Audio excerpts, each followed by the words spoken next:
I'm going to tell you my 4 favourite from Parfums de Marly. So Parfums de Marly are a wonderful niche fragrance brand. They're a really good entry-level brand if you're going from designer fragrances into niche and you don't want anything that's going to be too challenging or really divisive. These fragrances are going to be really good entry-level niche fragrances that will be really high quality. The first one is one that I don't actually have here. It's back at the Visionary Fragrances HQ, so it's not in my personal collection, but that is OAJAN.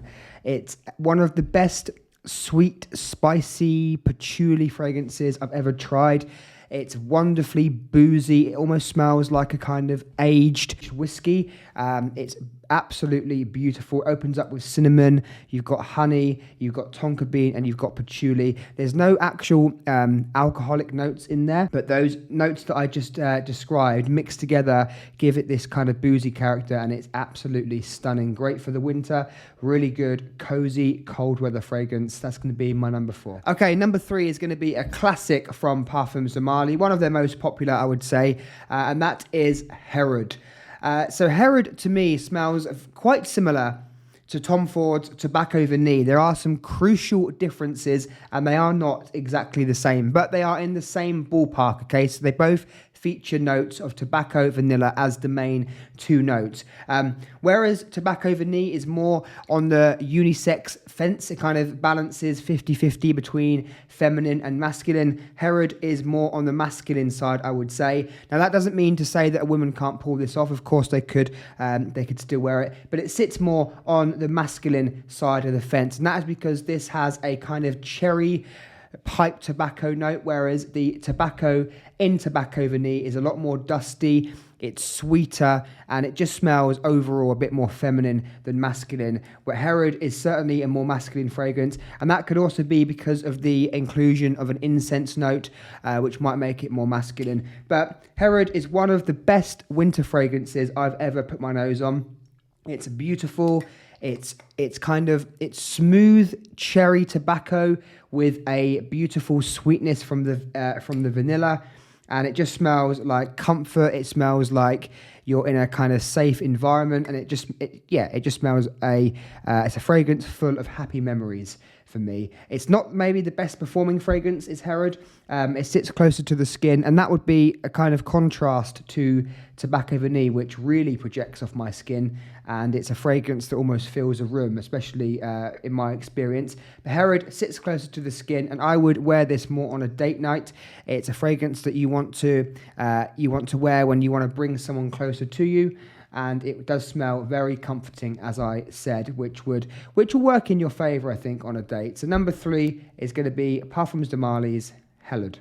Now, number 2 is a newfound love for me, and that is going to be the nichest fragrance in this collection. So when I say that, it's going to be the most challenging fragrance in this list of 4, and that is LAYTON Exclusive. This is a new love for me in the sense that when I first got this, I didn't really enjoy it that much. The original LAYTON is it's probably the most popular Parfums de Marly fragrance, and it is one of the most easiest to wear. It almost smells like a high quality designer fragrance. It's sweet, it's seductive, it's really sexy, works really well with women as well. Women really love LAYTON. It's actually my girlfriend's favorite. She always wants me to wear LAYTON. So it's very sweet, and it's quite youthful fragrance, and it's really easy to wear. Now, LAYTON Exclusive, on the other hand, takes that original DNA. So you do have the same DNA in here.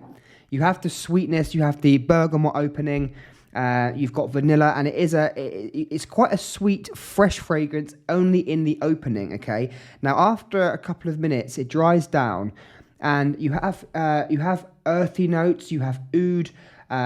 You have amberwood, you have gaiac wood, and you have some darker woody notes, and it smells a lot more earthy, a lot more complex, and a lot dirtier than the original LAYTON. The reason why I didn't like this too much when I first got it is because I didn't get any of the original LAYTON in here. It just smelled earthy, it smelled kind of dirty, green, and not that I didn't like this scent, I just didn't particularly find it interesting. But the more I've worn it and the more your nose develops and gets to know a certain kind of scent, I really have started to pick up the original LAYTON in this, to a point where it kind of smells like two separate fragrances. It smells like you spray LAYTON on first, and you get the beautiful freshness, the sweetness that LAYTON gives you. And then you get the darker, sexier notes, darker, mysterious notes even. So you kind of get two different facets, two different experiences, and they're both enjoyable. So LAYTON Exclusive for me, beautiful fragrance, niche quality, and certainly a fragrance to wear when you want to stand out and just smell different to everyone else. If you do wear this, I promise you, nobody is going to be smelling like this. You will smell different to everybody in the room or any event that you're going to. So number 2, LAYTON Exclusive. Number 1, Parfums de Marly, was not a hard decision, to be honest. You could probably guess what it is already, and it is Carlisle. Now, Carlisle is a fragrance that blows me away every time I smell it. I've owned Carlisle for about 2 years now, and I've worn it many times, especially when you have a lot of fragrances. If you wear something consistently over 2 years, it means that it's something special and you must really love it. And that is what Carlisle is to me. It's a special occasion fragrance. It's a fragrance I wear when I know, it's a fragrance I wear when I really want to smell good and I want other people to smell me and I know it's going to work. That's when I wear Carlisle. It smells beautiful. It's one of the best mixes of vanilla and patchouli I've ever smelled in a fragrance. It opens up with green apple. You've got nutmeg, so you've got this beautiful spice in the opening with a kind of freshness, a fresh green apple. And then you go into rose, and then you go into vanilla and patchouli. And vanilla and patchouli is such a wonderful mix. This smells to me like it's got tobacco in as well. It's definitely got a tobacco note, but it's not a listed note, okay? So it's not listed, but it does smell quite tobacco-like. And vanilla and patchouli, like in OAJAN that we talked about, creates a kind of boozy vibe. So it does smell quite boozy. It smells sexy, it smells luxurious, it smells really fucking expensive as well. So you wear this, you wear a nice suit or even just smart casual clothes, you're going to smell unbelievable. Carlisle lives up to the hype for me. It's a hyped up fragrance for sure. And not all hyped up fragrances are good, right? Not all hyped up fragrances are as good as people say. But in my experience, Carlisle is...